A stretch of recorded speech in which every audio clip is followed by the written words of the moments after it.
Assalamualaikum warahmatullahi wabarakatuh. Pembelajaran kali ini kita akan membahas materi tentang demokrasi terpimpin.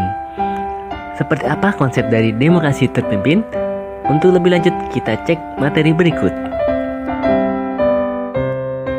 Sebelum lebih lanjut membahas materi tentang demokrasi terpimpin, kita harus tahu dahulu apakah itu demokrasi terpimpin. Apa yang melatar belakangi Presiden Soekarno menggagas demokrasi terpimpin? Menurut Presiden Soekarno, mengapa Indonesia menggunakan demokrasi terpimpin? Pertama, sebelum demokrasi terpimpin, pemerintahan tidak berjalan efektif. Disebabkan pada demokrasi liberal pergantian kabinet yang terlalu sering.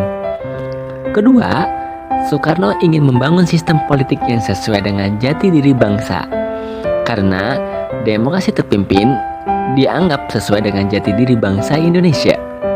Ketiga, demokrasi liberal yang dijalankan sebelumnya tahun 1950 sampai dengan 1957 adalah hasil impor dari luar negeri. Lalu, apa yang menjadi latar belakang munculnya demokrasi terpimpin di Indonesia? Pertama, munculnya gerakan di bawah daerah menuntut integritas bangsa. Karena pemerintah terlalu berpusat pada Jawa atau Jakarta. Kedua, tidak stabil pemerintahan akibat sering bergantinya kabinet konstituante.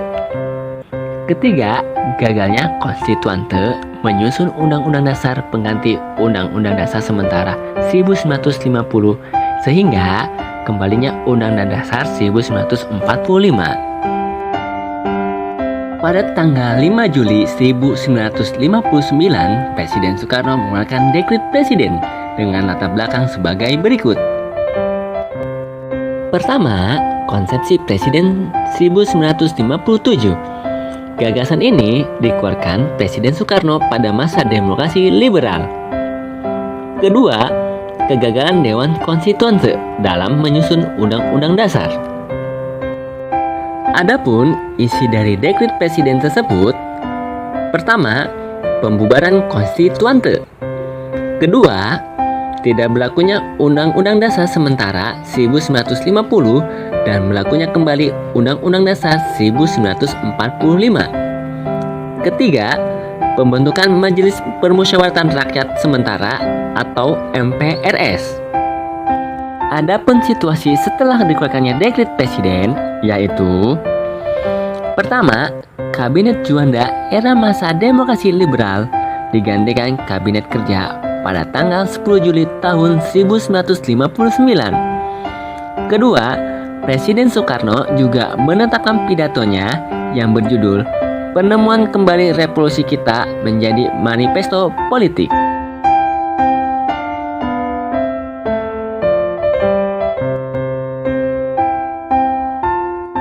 Kebijakan yang dicanangkan setelah dekret presiden yaitu: Presiden Soekarno juga menyampaikan 5 gagasan yang disebut Usdek. Gagasan tersebut kemudian dikenal dengan istilah Manipol Usdek. Dalam perkembangannya, Manipol Usdek ditetapkan sebagai ideologi resmi dan haluan negara. Adapun definisi Usdek yaitu: U. Undang-Undang Dasar 1945. S. Sosialisme Indonesia.